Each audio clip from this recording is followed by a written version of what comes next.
আমাদের কি আল্লাহর কাছে জবাব দিতে হবে?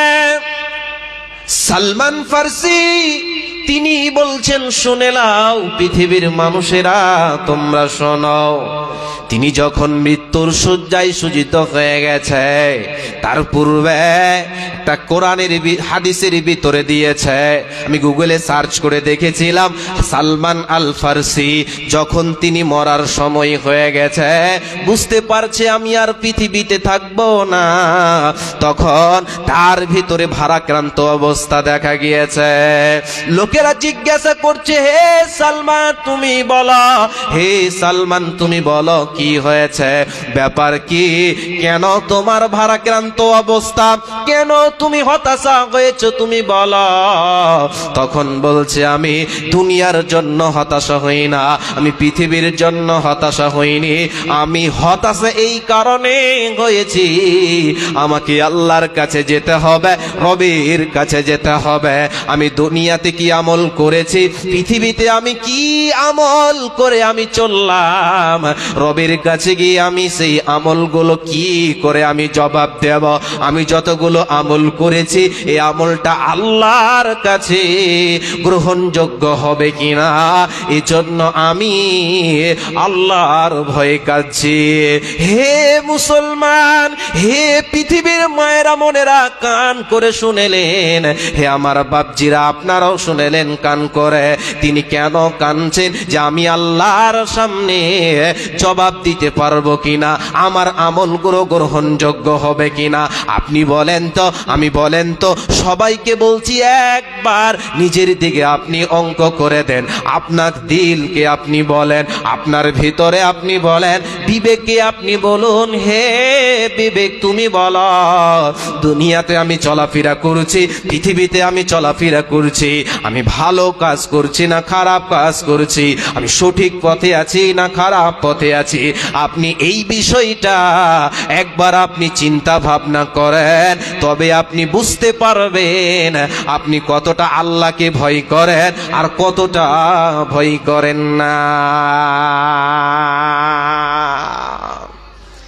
কেন তিনি ভাবছে যে কি জবাব দেব, আপনি বলেন। পৃথিবীর মানুষেরা, আজকালকার যুবকেরা, মানুষেরা বলে দেয়, তাকে যদি বলা হয়, এ ভাই নামাজ পড়ো, রোজা রাখো, ভালো ভালো কাজগুলো করো, তখন বলে দেয়, কি বলে জানেন, যারে ছেড়ে দাও, তা আল্লাহর উপরে ছেড়ে দাও, যা পারছে, এখন তো মজা লোয়ার দুনিয়া, 50 বছর বেশি তো না। অনেক আবার যুবক বলে দেয়, একটা কথা বলে দিই, একটা যুবক, তাকে জিজ্ঞাসা করা হচ্ছে, ভাই নামাজ পড়ো, রোজা রাখো, এই যে গত রমজানের কথা আমার বন্ধু বলছিলেন, কয়েকজন লোক সেখানে ছিল, বলা হচ্ছে যে ভাই নামাজ পড়ো, রোজা রাখো, তো বলছে কি এগুলো কথা বলছে, নামাজ পড়তে পারবো না। বলে কবরে কি জবাব দিবা, আল্লাহর সামনে কি জবাব দিবা, যদি ভয় না করতে পারো আল্লাহকে, ভয় না করো তো কি জবাব দিবে। তখন বলছে, এক কাজ করবে, আমি যখন মরে যাব তখন যেগুলো পুরাতন কবর, জি যেগুলোকে মাটি দেওয়া হয়ে গেছে, ওগুলো তো আমাকে রেখে দিবে, আল্লাহর কাছে জবাব দিতে হবে না। কি বলছে দেখেন, যুবকরা এইরকম বলে, পৃথিবীর মানুষেরা বলে। 3 জন লোক রাস্তা দিয়ে যাচ্ছে, তার ভিতরে একজন মাওলানা সাহেব আছে, সেখানে গ্রামের ভিতরে যেতে যেতে 4-5 জন যুবক সেখানে রয়েছে, খাচ্ছে, কি খাচ্ছে, সিগারেট পান করছে, সিগারেট এরকম করে ধরিয়ে আছে। রাস্তা দিয়ে মাওলানা এবং লোকেরা যাচ্ছে, গ্রামের লোকেরা, তখন ওর ভিতরে কয়েকটা যুবক সিগারেট পান করতে করতে ফেলে দিয়েছে। তখন ওর একজন বন্ধু আছে, এরকম করে হুরা মারছে, এই মাওলানা আসছে, সিগারেটটা ফেলে দাও, ভয় লাগে না, আল্লাহকে বলে ভয় করো না, এই তো মাওলানা আসছে, একটু সম্মান দাও। তখন ও আবার কি বলছে জানেন, আরে ছেড়ে দাও, তা আল্লাহকে দেখে ভয় খাই না তো মাওলানা আবার কে, মৌলভী সাহেব আবার কে, এরকম বলছে। কিন্তু আমার আল্লাহ বলেন, হে পৃথিবীর মানুষেরা শুনে লাও, আমার বান্দারা তোমরা শুনে লাও, মা ইয়ালফিদু মিন কাউলিন ইল্লা লাদাইহি রাকীবুন আতীদ। আল্লাহ কোরআনে বলেছেন, তুমি এমন একটা মুখ দিয়ে কথা, যেই কথা তুমি বলো, ওই কথা তুমি মুখ দিয়ে যেটা উচ্চারণ করছো না কেন, ওইটা আমার ফেরেশতারা সংরক্ষণকারীরা সংরক্ষণ করার জন্য প্রস্তুত রয়েছে। অতএব হে পৃথিবীর মুসলমান মুসলমানেরা মুখ দিয়ে কথা বলবে, সাবধান অবলম্বন করো। প্রত্যেকটা কথা আল্লাহর কাছে জমা হয়ে যাবে। দুইজন ফেরেশতা আছে, তারা রেকর্ডদারি ফেরেশতা রেকর্ড করছে। আপনি মুখ দিয়ে কি বলছেন সেটা তারা রেকর্ড করছে। এজন্য হুঁশিয়ারি হয়ে যাও, সাবধান হয়ে যাও। এর ব্যাপারে আল্লাহর কাছে জবাব দিতে হবে। এজন্য আল্লাহ কোরআনে বলেন, হে পৃথিবীর আমার বান্দা বান্দিরা, তোমরা শুনে নাও, তোমরা তোমাদের আল্লাহকে ভয় করো। ইন্নাল্লাযীনা ইয়াখশাউনা রাব্বাহুম বিল গায়ব, আল্লাহ তাবারাকা ওয়া তাআলা বলেন, নিশ্চয়ই যারা তাদের রবকে ভয় করে, আল্লাহকে ভয় করে, তাদের প্রভুকে দেখলো না, ওর প্রভুকে দেখলো না, না দেখার পরেও আল্লাহকে বিশ্বাস করলো রে, এবং তার উপরে ঈমান আনলো, আল্লাহকে ভয় করলো, প্রভুকে না দেখার পর ভয় করলো। আমার আল্লাহ বলছেন তার জন্য রয়েছে পুরস্কার, ওর জন্য রয়েছে ক্ষমা এবং পুরস্কার। এই জন্য পৃথিবীর মুসলমানেরা ও আমার বাপ জানেরা ভালো করে শুনেলেন, আল্লাহর ভয় ভিতরে রাখতে হবে। যদি আল্লাহর ভয় ভিতরে না থাকে, আপনি পাপ কাজ ছাড়তে পারবেন না, আপনি গুনাহ ছাড়তে পারবেন না। অতএব আল্লাহর ভয় দিলে তোমাকে রাখতে হবে। গুনাহ যখন করবেন, পাপ যখন করবেন, আপনি মুসলমান, আপনি ভাবছেন, চিন্তা ভাবনা করছেন, আমার দ্বারাতে গুনাহ হয়ে গেছে, আমাকে এখন তওবা করতে হবে, আমাকে ইস্তিগফার করতে হবে। ভুল হতেই পারে, ভয় ভিতরে রেখে দেন আল্লাহকে, আর আপনি মসজিদে গিয়ে চলে যান আর আল্লাহর কাছে দোয়া করেন, কান্নাকাটি করে। একজন মহিলা জেনার মতন পাপ করেছে, জেনার মতন ব্যভিচার করেছে, পাপ করেছে, নবীজির দরবারে হাজির হয়ে গেছে। নবীজিকে বললেন, ইয়া রাসূলুল্লাহ, আমি জেনা করেছি, আমি জেনার মতন পাপ করেছি। নবী গো, আমার পেটে বাচ্চা জন্ম হয়ে গেছে, সন্তান আমার পেটে জন্ম হয়ে গেছে, ইয়া রাসূলুল্লাহ, আপনি আমাকে পাক করে দেন, পবিত্র করে দেন। নবীজি বললেন, শুনে নাও, তুমি বাড়ি চলে যাও, ওই সন্তান যখন হবে, সন্তান যখন প্রসব হবে, খালাস হবে, তুমি আমার কাছে আবার আসবে। মেয়েটা বাড়ি চলে গেল। এরপরে সন্তান যখন হয়েছে, মেয়েটা নবীজির দরবারে ওই বাচ্চাটাকে একটা তেনাকড়াতে করে নবীজির দরবারে এসে হাজির হয়ে গেছে। নবীজিকে আবার বলেন, ইয়া রাসূলুল্লাহ, আপনি আমাকে পাক করে দেন, পবিত্র করে দেন নবী গো। নবীজি বললেন, শুনে নাও, নবীজি বললেন, তুমি আবার বাড়ি চলে যাও, যখন সন্তান খেতে শিখবে, কিছু খাবার খেতে শিখবে, তখন তুমি আমার কাছে আবার নিয়ে আসবে। ইসলামের যা হুকুম আছে, ইসলামের যা আইন আছে, তোমার উপরে সেটা প্রয়োগ করা হবে, তোমার উপরে জারি করা হবে। মেয়েটা আল্লাহর ভয় ভিতরে ঢুকে গেছে, নবীজির কাছে বারবার আসছে। এরপর মেয়েটা বাড়ি চলে গেল। বাড়ি যাওয়ার পর ওই সন্তানকে 2 বছর দুধ পান করিয়েছে। দুধ পান করার পর সন্তান যখন খেতে শিখেছে, আবার নবীজির দরবারে হাজির হয়ে গেছে। একটা রুটির কিছু অংশ দিয়ে ওই বাচ্চাটার হাতে দিয়ে নবীজির দরবারে হাজির হয়ে গেছেন। নবীজিকে বললেন, ইয়া রাসূলুল্লাহ, ও নবী গো, আপনি আমাকে পাক করে দেন, আমাকে পবিত্র করে দেন। নবীজি বললেন, ওরে আমার সাহাবীরা, তোমরা একে মাঠে নিয়ে চলে যাও। মাঠে নিয়ে যাওয়ার পর বুক পর্যন্ত তোমরা গর্ত খনন করো, গর্ত খুঁড়ে দাও এবং তাকে পুঁতে দাও, এবং পাথর মেরে মেরে মেরে মেরে মেরে মেরে তাকে রজম করে দাও, দুনিয়া থেকে বিদায় করে দাও। এই মেয়েটাকে নিয়ে চলে গেল সাহাবা একরামগণেরা, সাহাবীরা মেয়েটাকে নিয়ে যাওয়ার পর মাঠে নিয়ে গেলেন, গর্ত খনন করলেন, এরপর বুক পর্যন্ত পুঁতে দিলেন, এরপর পাথর মেরে মেরে মেরে মেরে তাকে রজম করে দিলেন। পাথর মারতে গিয়ে খালিদ ইবনে ওয়ালিদ, তিনি একটা এমন জোরে পাথর মেরেছে, মুখের উপরে পাথর লেগেছে, এরপর রক্তটা ছিটে এসে তার গায়ে লেগেছে। তখন তাকে গালি দিয়ে দিয়েছে, তাকে একটা নোংরা ভাষায় কথা বলে দিয়েছে। বিশ্ব নবী বললেন, হে খালিদ, তুমি এই রকম ভাবে তুমি কথা বলতে পারো না। মেয়েটা এমন তওবা করেছে, ওই মেয়েটার বিশ্ব নবী জানাজার নামাজ পড়লেন, জানাজার নামাজ পড়লেন, তাকে দাফন কাফন করলেন, তার জানাজার নামাজ পড়লেন।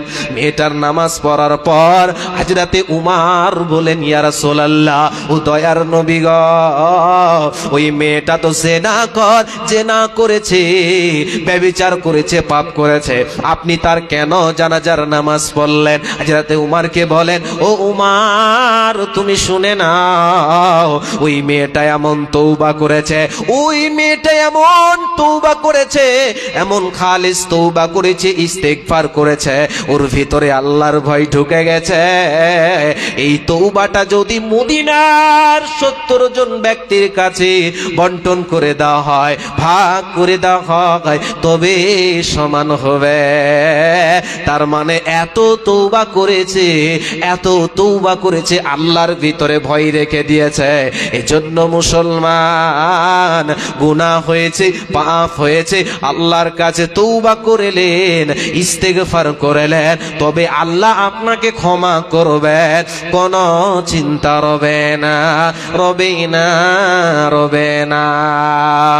একলা জীবন, একলা মরণ, একলা থাকতে কিসের ভয়? এই দুনিয়ার মানুষগুলি কেউ তো কারো নয় গো, এই দুনিয়ার মানুষগুলি কেউ তো কারো নয়। একলা জীবন, একলা মরণ, একলা চলতে কিসের ভয়? এই দুনিয়ার মানুষগুলি কেউ তো কারো নয় গো, এই দুনিয়ার মানুষগুলি কেউ তো কারো নয়। স্বার্থ ছাড়া কেউ চলে না, মনের ব্যথা কেউ বোঝে না, অন্যের দুঃখ দেখলে পরে করে দুঃখের অভিনয়। এই দুনিয়ার মানুষগুলি কেউ তো কারো নয় গো, এই দুনিয়ার মানুষগুলি কেউ তো কারো নয়। একলা জীবন, একলা মরণ, একলা থাকতে কিসের ভয়? এই দুনিয়ার মানুষগুলি কেউ তো কারো নয়। আপনারা সকলেই বলেন, আমাদের ভিতরে ভয় রাখবো তো আল্লাহর? বলেন, কথা বলেন, রাখবো তো ইনশাআল্লাহ? বলেন ইনশাআল্লাহ। তাহলে ভয় রাখতে হবে কার? কথা বলেন, কার? আরে ভাই, জোরে কথা কেন না, আস্তে কেন হচ্ছে? জোরে বলেন, জোরে বলেন। ভয় রাখতে হবে কার? আল্লাহর। তাহলে আমরা আমাদের দিলে আল্লাহর ভয় রাখবো। আরো এবার সামনের দিকে আস্তে আস্তে আস্তে আস্তে এগিয়ে নিয়ে যাব। শুনেলেন ভয় কাকে বলে? একদিন হযরতে উমর রাত্রিবেলায়, গভীর রাত্রিতে তার অভ্যাস ছিল কি, দেখাশোনা করতেন কে খেয়ে আছে, কে না খেয়ে আছে। হযরতে উমর রাস্তা দিয়ে যেতে যেতে লোকদের সঙ্গে যাচ্ছিলেন, বন্ধুদের সঙ্গে যাচ্ছিলেন। হযরতে উমর বলেন, হে লোক সকল, তোমরা বলো, তোমরা বলো, আল্লাহর ভয় সম্পর্কে নবীজির কাছে কেউ কি কিছু শুনেছো? তোমরা বলো, আমাকে বলো।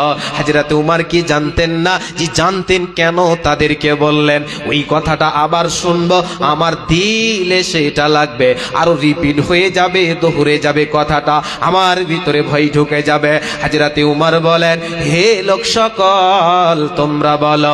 একজন সাহাবী বলেন, উমর শুনে লাও, ফামাইয়ামাল মিসকালা যাররাতিন খায়রান ইয়ারা। উমর তুমি শুনে লাও, পৃথিবীর মানুষ যদি যাররা বরাবর নেকি করে, যাররা বরাবর যদি ভালো আমল করে, ভালো আমল করে, এর বদলা আল্লাহ কিয়ামতের দিন ওই লোকটাকে, ওই মানুষটাকে তার বদলা দিয়ে দিবে।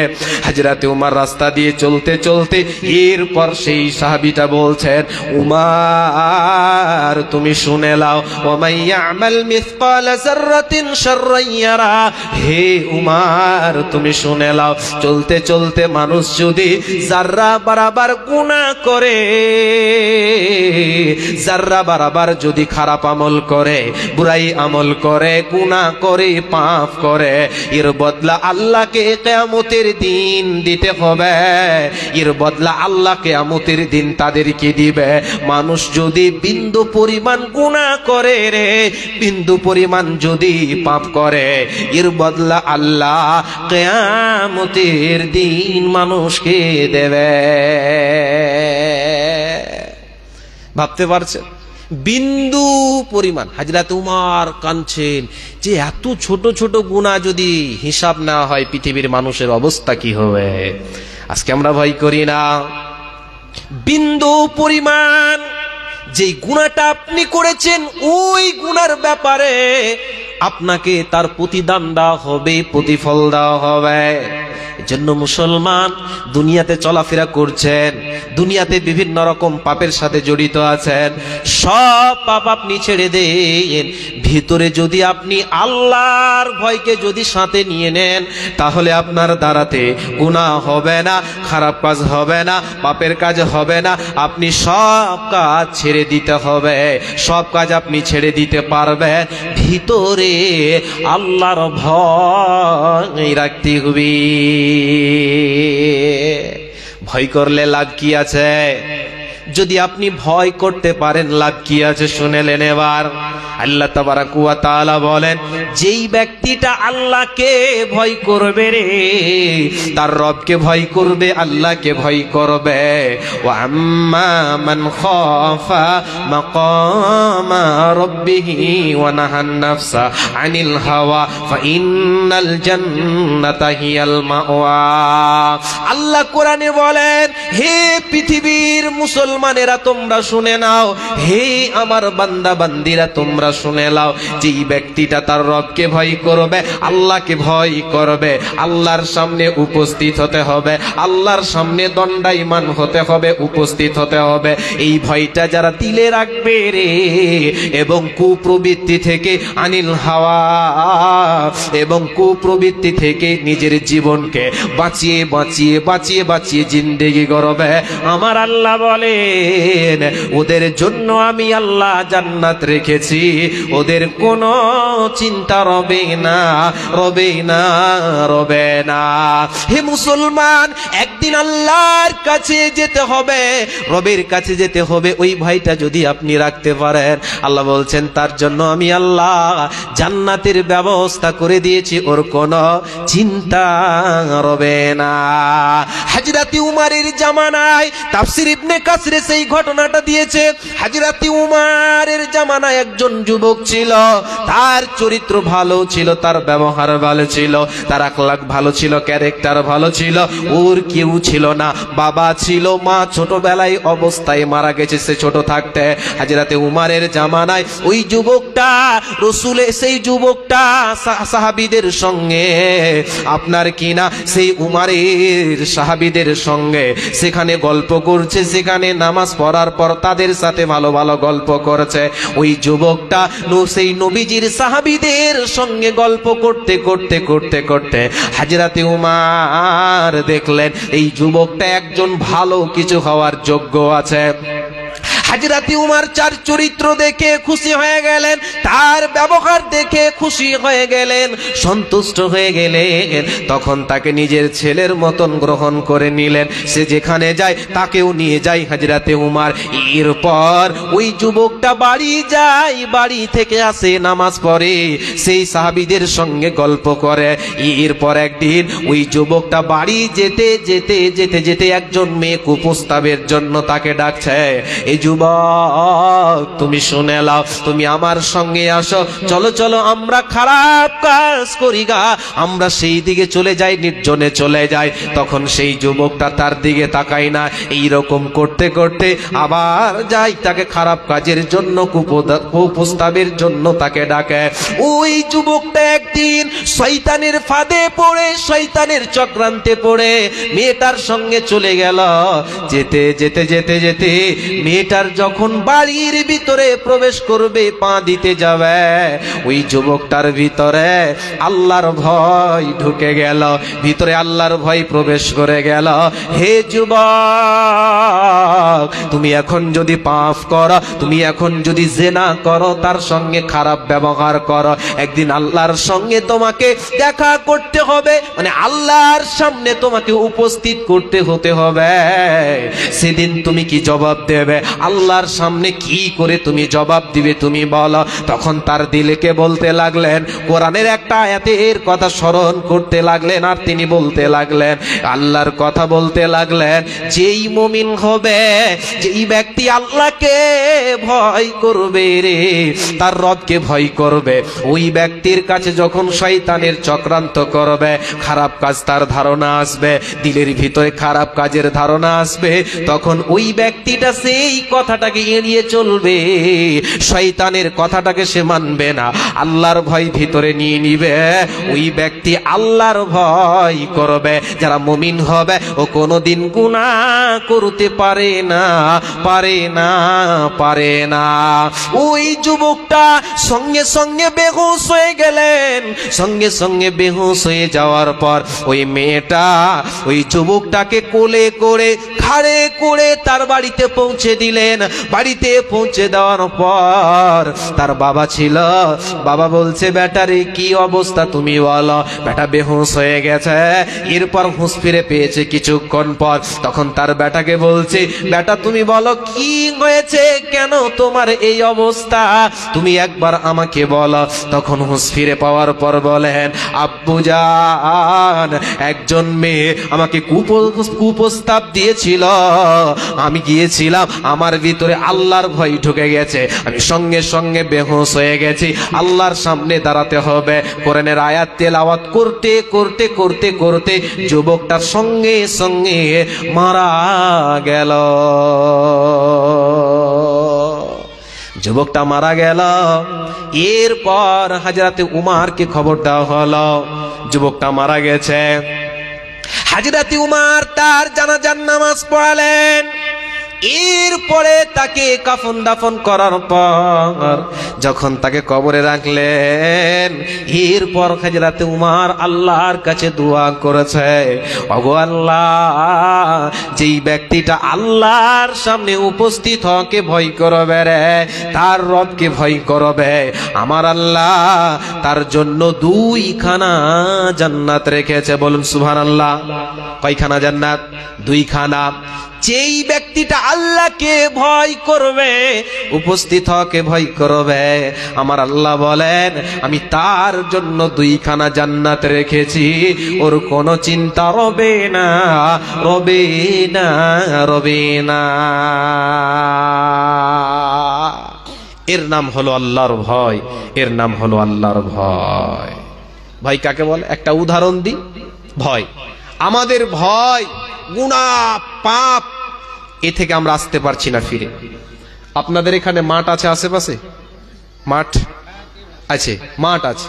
মাঠে যখন আপনার কিনা ওই ভুট্টা মাকই বুনে, যখন চাষিরা সেখানে যখন মাকই যখন হয়ে যায়, গাছ হয়ে যায় বড় বড়, তখন কিছু কিছু শোনা যায় যে সেখানে বনশর কিংবা শিয়াল আর কেউ বলছে বাঘ ঢুকে গেছে, আক্রমণ করে দিবে মানুষকে। এরকম ঘটনা আপনারা শুনতে পান কি পান না? পান। এরকম ঘটনা আমি আপনাদেরকে যে উদাহরণটা দিচ্ছি, ওই যে মাঠের ভিতরে মনে করেলেন আজকে এলান হয়ে গেছে হরিশ্চন্দ্রপুর, এই এলাকাটা কোন এলাকা বলো? হরিশ্চন্দ্রপুর। হরিশ্চন্দ্রপুর এলাকা হয়ে গেছে, এই লোকেরা তোমরা সাবধান হয়ে যাও, কি মাঠের ভিতরে বাঘ আছে, যদি তোমরা যাও তাহলে বাঘ তোমাদেরকে আক্রমণ করবে, বাঘ তোমাদেরকে ধরবে। বাঘ যদি মানুষকে দেখে নেয়, মাঠে যদি দেখে নেয়, ওকে কি করবে বলেন? খাবে না ছেড়ে দিবে? ওকে আক্রমণ করবে না? আক্রমণ করবে। 2টা ভয়ের কথা বলছি। এবার এক হলো, এলান হয়ে গেল, এবার ওখানে কেউ যাবে কি? মাঠে যাবে? কেউ যাবে না। কেন? ভয় যে বাঘ আক্রমণ করবে, ধরবে। এরপর আরেকটা ভয় কি? কোন ছোট বাচ্চাকে তার আব্বা মেরে দিয়েছে, হ্যাঁ, কোনো বদমাশি করেছে, মেরে দিয়েছে। মেরে দেওয়ার পর ওই বাচ্চাটা যদি তার আব্বার কাছে না যায়, মনে করেন আমাকে মেরে দিয়েছে আমার আব্বা, মেরে দেওয়ার পর আমি যদি আব্বার কাছে না যাই, যদি তার উপরে রাগ করে থেকে যাই, রাগ যদি থেকে যাই, তাহলে কি হবে? আব্বার কাছে যেটা পাওয়ার আমাকে দেবে? টাকা দেবে? আর কিছু দেবে? আমার আব্বাকে যেটা বলবো সেটা কি দেবে? দেবে না। বাপকে দেখে ভয় লেগেছে, মেরেছে। ছোট বাচ্চাদেরকে মেরেছে, স্কুল যাই না তার জন্য মেরে দিয়েছে। যদি তার বাপকে যদি না ধরে, তার আব্বাকে যদি না ধরে, তাকে জড়িয়ে ধরতে হবে, তার কাছে টাকা নিতে হবে, পয়সা নিতে হবে, স্কুল যাবে আর ভালো মন্দ খাবে। তো বাপকে দেখে ভয় লাগলে তুমি বাপকে জড়িয়ে ধরো, আব্বাকে দেখে ভয় লেগেছে আব্বাকে জড়িয়ে ধরো। আর বাঘকে দেখলে ভয় কি করতে হবে? বাঘকে ভয় লাগলে কি করতে হবে? পালাতে হবে না থাকতে হবে? কথা বলেন। বাঘকে দেখে ভয় লাগলে সেখান থেকে পালিয়ে যাও। যত দূর তুমি পালিয়ে যাবে ততটা তুমি বাঁচতে পারবে। আর আব্বাকে দেখে ভয় লেগেছে, আব্বাকে তুমি জড়িয়ে ধরে নাও, তার কাছে টাকা পাবে, পয়সা পাবে, ভালো মন্দ জিনিস পাবে। ভয় হলো দুইটা। তুমি কি করো? আল্লাহকে ভয় লেগেছে, আল্লাহর ভয় লেগেছে, তুমি মসজিদে চলে যাও, আল্লাহর ঘর মসজিদের ভিতরে তুমি চলে যাও, আর হাত উত্তোলন করে দাও, দুই হাত উত্তোলন করে বলো রব্বানা ফাগফির লানা যুনুবানা। আল্লাহর কাছে তুমি দুই হাত উত্তোলন করে তুমি আল্লাহর কাছে কাঁদো, আল্লাহকে তুমি কেঁদে কেঁদে বলো মাবুদ রে, তোমার ভয় ভিতরে এসে গেছে, গুনার ময়দান থেকে আমি ফিরে আসবো রে মাবুদ, তুমি আমাকে ক্ষমা করে দাও। তাহলে আল্লাহকে ভয় লাগলে আল্লাহকে জড়িয়ে ধরতে হবে, মসজিদে যেতে হবে, আল্লাহর কাছে আরো তোমাকে ক্ষমা চাইতে হবে, ইস্তিগফার করতে হবে। আর যে বাঘকে দেখে ভয় লেগেছে তুমি পালিয়ে যাও, আমরা গুনাহ করছি, আমরা পাপ করছি, আমরা অন্যায় করছি, আমরা গুনার মতন পাপ করছি মুসলমান, এই গুনার ময়দান থেকে তোমাকে পালিয়ে আসতে হবে, নেকির ময়দানে তোমাকে ঢুকে যেতে হবে। গুনাহ হয়েছে ওই ময়দান ছেড়ে দাও, ওই ময়দান ছেড়ে দিয়ে তুমি নেকির ময়দানে ঢুকে যাও, তবে তোমার বাঁচার উপায় থাকবে, নচেত তোমাকে আল্লাহর জাহান্নাম যেতে হবে, কোনো উপায় রবে না, রবে না, রবে না। বানি ইসরাইলের জামানায়, বানি ইসরাইলের জামানায় একজন অনেক পাপ করেছে, অনেক গুনাহ করেছে। তিনি বলতে চাইছে যে পৃথিবীতে এমন গুনাহ করেছে যে তার বাদ নাই।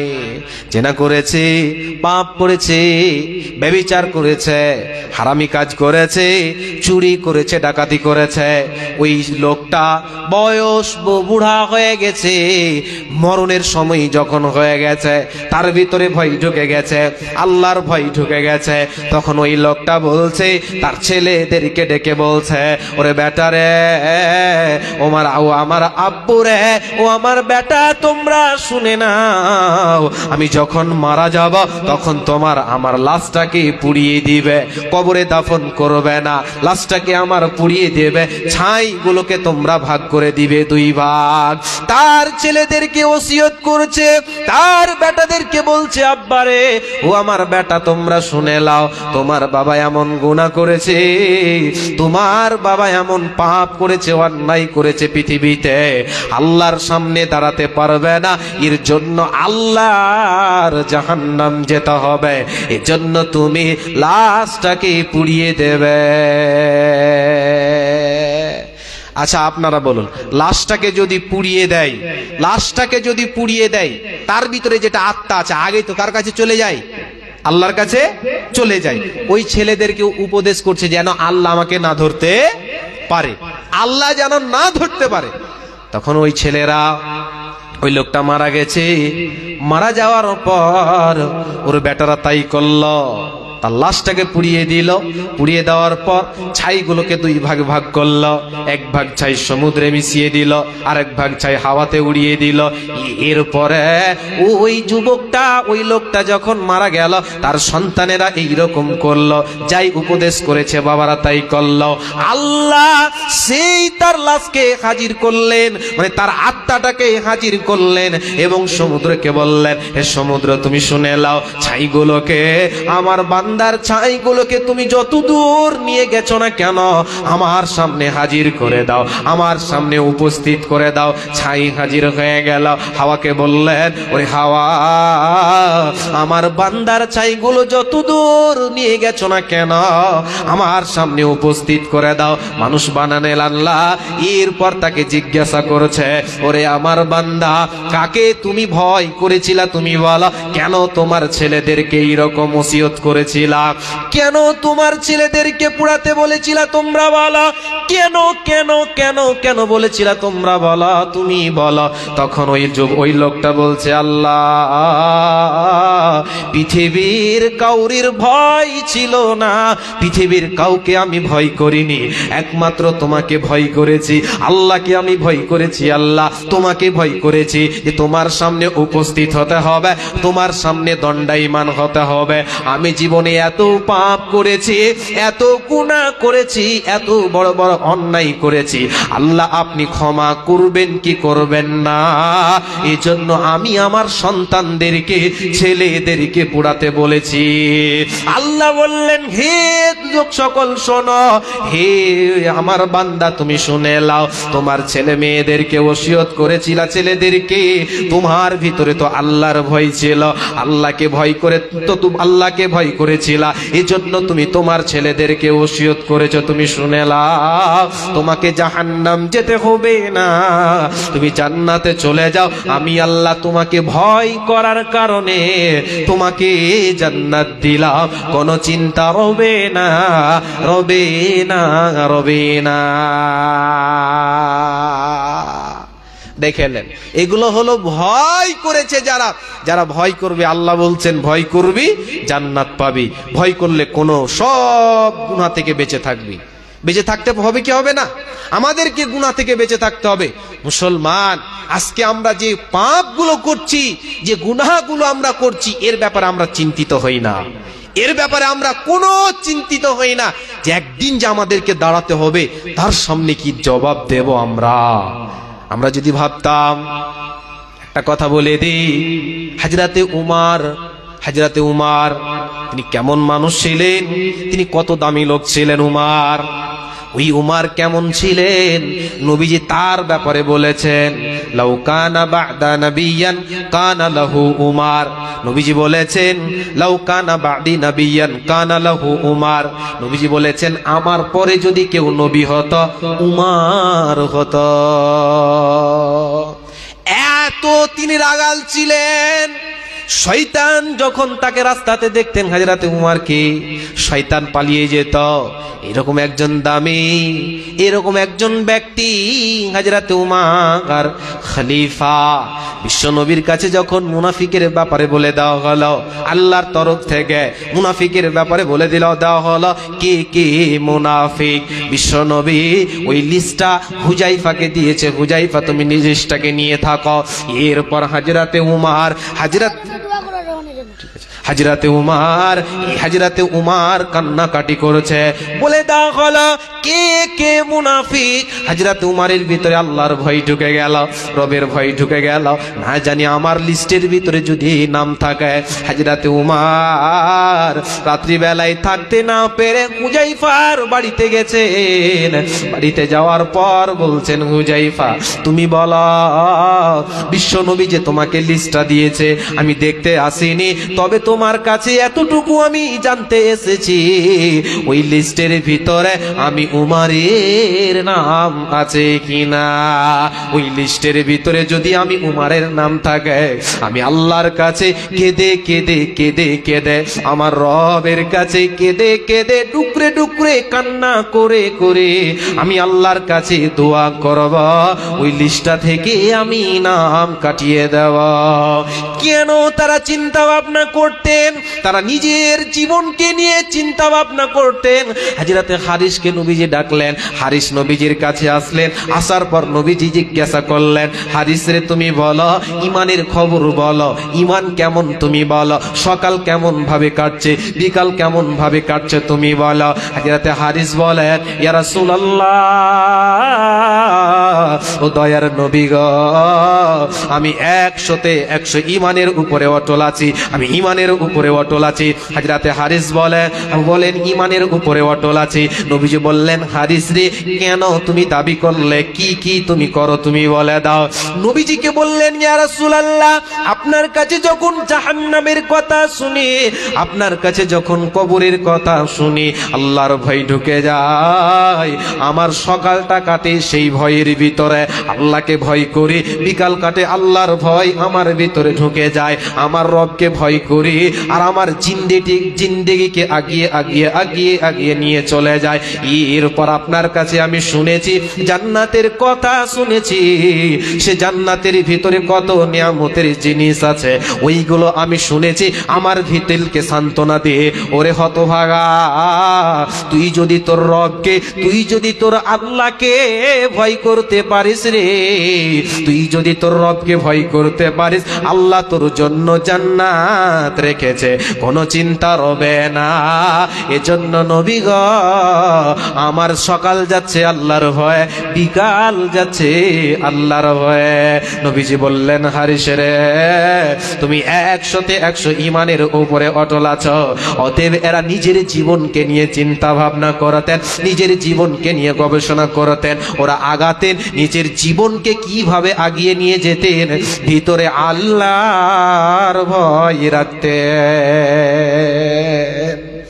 এরা চিন্তা ভাবনা করতেন, এরা আল্লাহর ভয়কে সঙ্গে রাখতেন, দিলে রাখতেন, আর তারা সামনে এগিয়ে যেতেন। এক পা তারা চলতেন, ভয় রাখতেন কাকে? কাকে ভয় রাখতেন? আল্লাহকে। আল্লাহকে ভয় রাখতেন।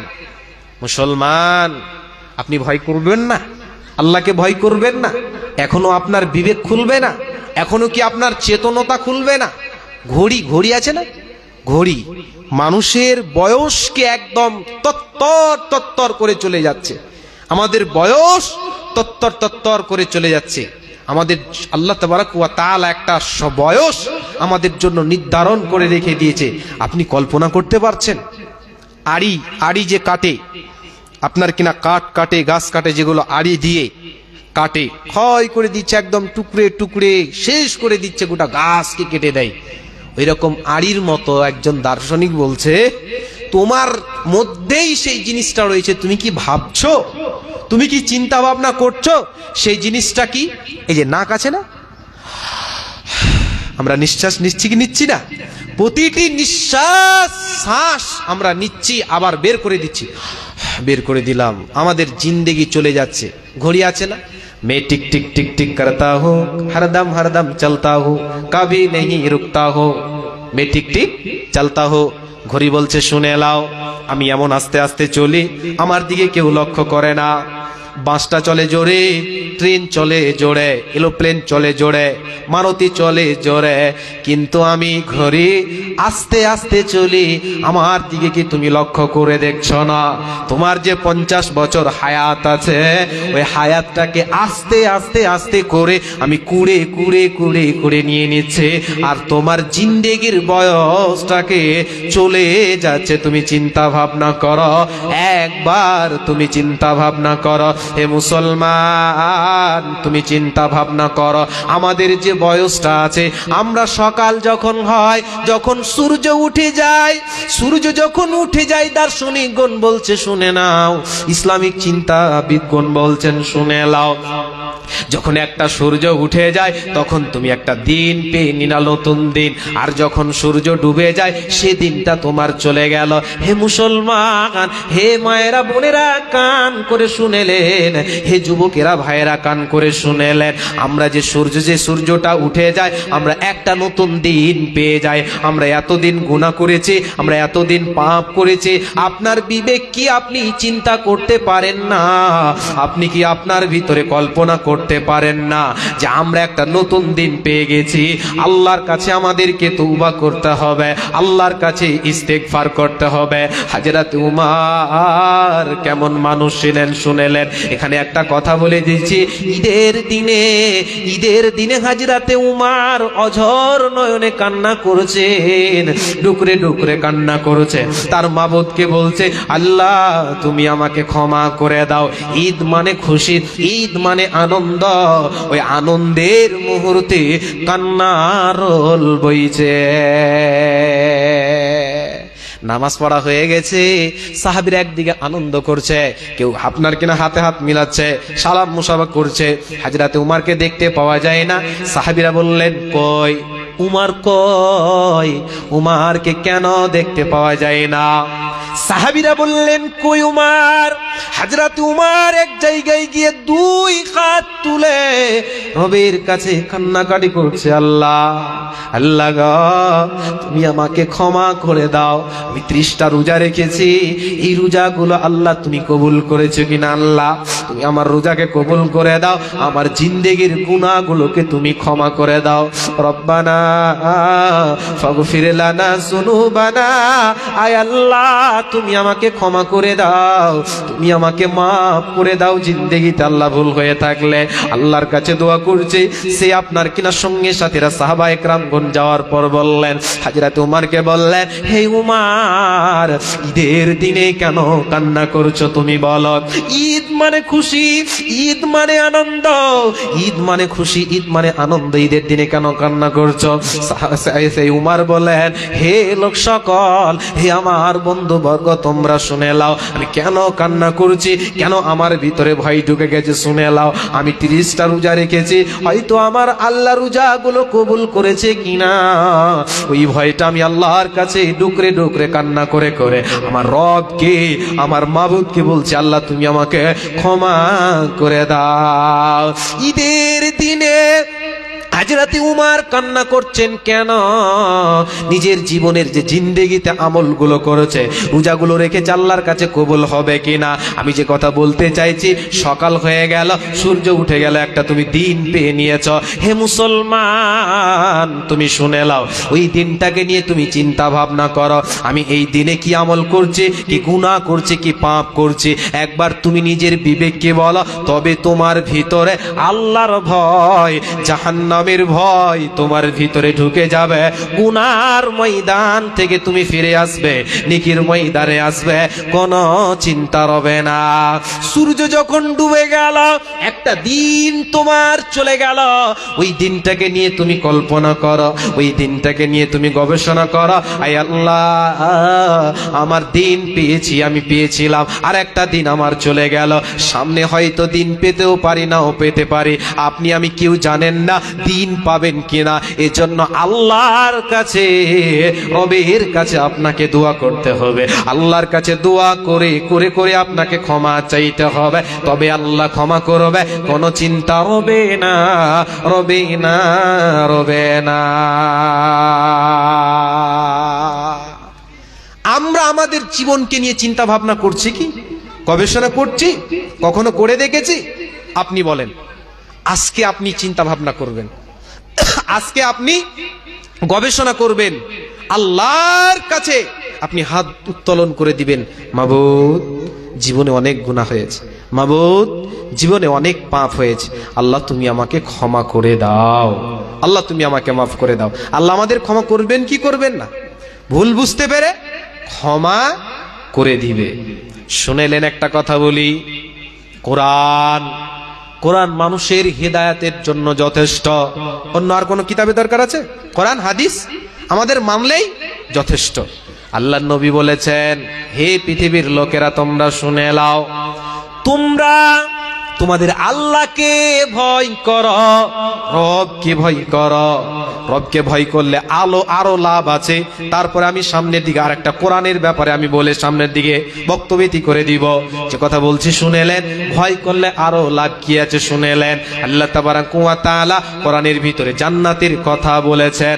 নবীজি বলছেন, উম্মত যদি কোনো ব্যক্তি আল্লাহকে ভয় করতে পারে রে, তার রবকে ভয় করতে পারে, কিয়ামতের দিন 7 শ্রেণী ব্যক্তিদেরকে আল্লাহ আরশের নিচে স্থান দেবে। কয় শ্রেণী? 7 প্রকার লোক। নবীজি বললেন শুনে লাও, 7 প্রকার তার বান্দাদেরকে, আল্লাহর বান্দাদেরকে আরশের নিচে স্থান দেবে। ওই 7 জনের ভিতরে একটা হলো যেই ব্যক্তিটা আল্লাহর ভয় থাকবে, নির্জনে আল্লাহকে ভয় করবে, গভীর রাত্রে আল্লাহর ভয়ে টুকরে টুকরে কানবে, আর কেঁদে কেঁদে আল্লাহকে ভয় করবে। ওর জন্য তার চোখ দিয়ে আল্লাহর ভয়ে জল পড়বে, অশ্রু বয়ে বয়ে পড়বে। নবীজি বললেন যেই ব্যক্তিটা আল্লাহকে ভয় করবে রে, আমার আল্লাহ কিয়ামতের দিন তাকে আরশের নিচে স্থান দেবে, কোনো চিন্তা রবে না, রবে না, রবে না। এই জন্য মুসলমান রবকে ভয় করতে হবে, আল্লাহর ভয় সঙ্গে রাখতে হবে, দিলে রাখতে হবে, তবে আল্লাহ তোমাকে জান্নাত দেবে। নবীজি আরশের কথা বলেছে, কোনো চিন্তা রবে না, রবে না, রবে না। শুনেন আর একটা কথা, নবীর বিবি আম্মাজান আয়েশা বলেন, একদিন জোরে ডুকরে ডুকরে কান্না করছেন, অজন্য এনে কাঁদছে। নবীজির বিবি আয়েশা কান্না করছেন, চোখ দিয়ে অশ্রু বয়ে পড়ছে। নবীজি জিজ্ঞাসা করলেন, আয়েশা রে, কেন কেন কেন তুমি কান্না করো, তুমি বলো। আয়েশা, কিসের কারণে তুমি কান্না করো, কেন তুমি কান্না করো, তুমি বলো। আয়েশা বলেন, ইয়া রাসূলুল্লাহ, জাহান্নামের ভয়ে, সে জাহান্নামের ভয়ে আমি কান্না করি। কঠিন যে জাহান্নাম, সে জাহান্নাম আমার ভিতরে ভয় ঢুকে গেছে, আর এই জন্য আমি কান্না করি। নবীজিকে আয়েশা আর একটা প্রশ্ন করলেন, ইয়া রাসূলুল্লাহ, আপনি বলেন তো, আমি কান্না করছি, এটা তো দুনিয়া, এই জন্য আপনি আমাকে জিজ্ঞাসা করলেন, আয়েশা তুমি কেন কান্না করছো, তুমি বলো। নবী গো, একটা কথা আপনাকে বলি, আপনি শুনেলেন, যদি কাল কিয়ামতের ময়দানে যদি তোমার বিবি আয়েশা যদি কান্না করে, সেদিন যদি জোরে ডুকরে ডুকরে কান্না করে, দুনিয়াতে মায়া লেগেছে, মহব্বতের জন্য আপনি আমাকে জিজ্ঞাসা করলেন, যদি কিয়ামতের দিন তোমার বিবি আয়েশা যদি কান্না করে, সেদিন কি আপনি বলবেন, আয়েশা রে, কেন তুমি কান্না করছো, তুমি বলো। নবীজি বললেন, শুনে লাও, আয়েশার 3খানা মৌকা এমন হবে, 3খানা জায়গা এমন হবে, কেউ কাউরির দিকে তাকাবার ক্ষমতা রাখতে পারবে না, পারবে না, পারবে না। এই আয়েশা কেন কান্না করছে? নবীর বিবি হওয়ার পরে আল্লাহর ভয়ে, জাহান্নামের ভয়ে জোরে ডুকরে ডুকরে কান্না করেছে। হে মুসলমান, তোমাকে বলে, হে মায়েরা আপনাদের বলে, হে আপনার বাপসিরা আপনাদের বলি, কান করে শুনেলেন, ভিতরে আল্লাহর ভয় রাখুন। মরে গেলেই আপনার সব কিছু বন্ধ হয়ে যাবে। দুনিয়ার যা কিছু গুনাহ করেছেন, আল্লাহর সামনে সেদিন তোমাকে আল্লাহর সামনে দাঁড়াতে হবে, সব কিছু তোমার সামনে পেশ করবে, সেদিন আপনাকে জবাব দিতে হবে। জবাব যদি না দিতে পারেন, আল্লাহর জাহান্নাম যেতে হবে, জান্নাত হবে না, পাবে না, পাবে না, উপায় থাকবে না।